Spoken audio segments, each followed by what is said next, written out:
5.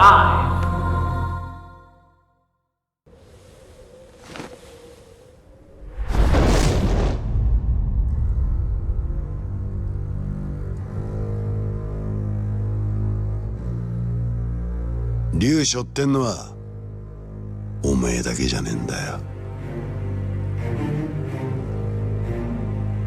お前を殺し風間を越えて俺ら堂島の竜になる。俺はそんな肩書きはいらねえ。だが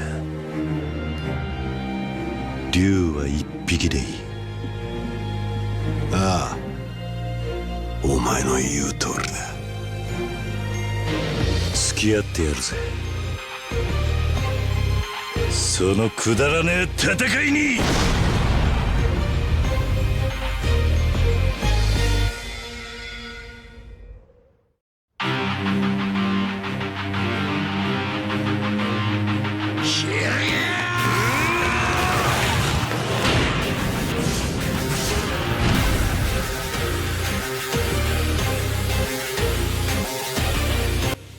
Number 5 is another dragon in the series, Shibusawa, the final villain of Kiryu's half of the story in Yakuza 0. Oh, my bad, Yakuza 0. At his core, he is another last-minute boss fight in a series with many last-minute boss fights. Despite all of that, he is definitely one of the most memorable. Shibusawa is originally shown off as the calm and collected one of the three Dojima boys. His demeanor and dialogue contrasted his two Kyodais who were anything but the sort. While Kiryu is being told to sacrifice himself for the cause, even though he wasn't the one who murdered the mole, Shibusawa is being such a pal, telling him everything will be okay and even patting Kiryu on the shoulder. Okay, from that point on, he's not in the game. You see him again in the scene where Yakuza shows everyone how great his cutlery skills are, where he happily helps put Kuze in his place. You know, grabbing his pinky. After that, he's sort of an afterthought, especially since so much more crazy shit is happening with Kiryu and Majima's stories in Zero. Then when you see him again in Kiryu's story, you're just like, oh my god, I called it like a million chapters ago. As mentioned in the ranking for Iwami, Shibusawa twisted around everything so that the odds would be in his favor.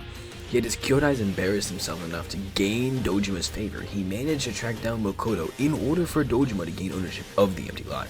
He also took out a big player for the bidding like Tachibana and Sarah. He's holding all the cards by this point. That is, until he proves himself. You see, unlike Iwami's bitch ass, Shibusawa took a page out of his Kyodai Kuze's book. The Yakuza game is not like boxing. The man who gets beat down isn't the loser. The guy who can't tough it out until the end, he's the one who loses. Shibusawa takes his advice to heart and seeks to beat Kiryu so that he can humiliate Kazuma's legacy by taking down his dragon and defining himself as the dragon of Dojima. The man seeks to write his legend in blood to be a legendary Yakuza. He wants to surpass Kazama, whose entire legend is spelled out with the bodies he's buried. After Shibusawa gets rid of Kazama's protege, Kiryu, he would have proved to Dojima, who at this point is a promising candidate to be a Tojo clan chairman, that he has earned the right to be the right hand of the Tojo. But it was not to be, as Kiryu has something greater than fighting for the legend status. He's fucking pissed. This was Kiryu's first magical journey into the storybook that is his life. He was just beating up punks for collections in Kamurocho before this journey started. It wasn't until he was framed for murder. Every death he witnessed and every betrayal is all very new to him. Kiryu's rose-tinted glasses were shattering by this point as he realizes that a lot of the Yakuza life is full of some really shitty stuff. That maybe even his idol Kazuma is just as bad as everyone he's fought up to this point. That is why Shibusawa is a perfect dark side of the Yakuza that Kiryu needed to overcome, as this was something he needed to accept if he wanted to do this Yakuza stuff for life. Also because Shibusawa is kind of a dick. Kiryu calls him out on his bullshit, but Shibusawa isn't having any of it as he simply wants to fight for his made-up title. The first big fight of Kiryu's life is a battle between two dragons. First off, the music is just so fitting, while not only being a sick-ass boss fight theme, in general, it's almost ethereal, like it's actually two mythical beasts coming to blows. Speaking of mythical beasts, the start of this fight is very reminiscent of Ryuji's boss fight, with both dragons clashing with their heads as the dragons facing off against each other. Another cool thing to be highlighted is their difference in clothing, as Shibusawa has a dark suit that represents the dark side of the Yakuza, and the white suit Kiryu has is the lighter side of things, like honor and strength.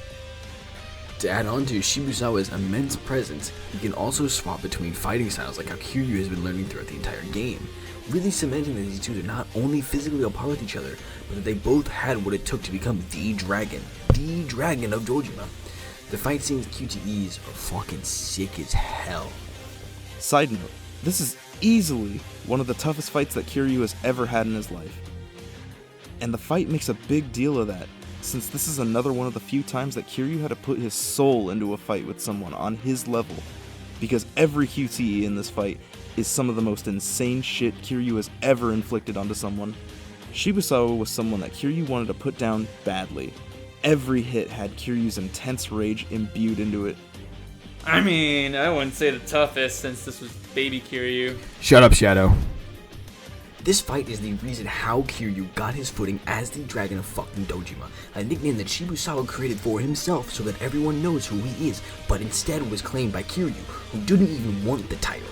After beating Shibusawa, Nishiki saves Kiryu from getting into this dark side. This culminated into proof of himself that he can make it as a Yakuza, and he can do it all in his way, the way he wants.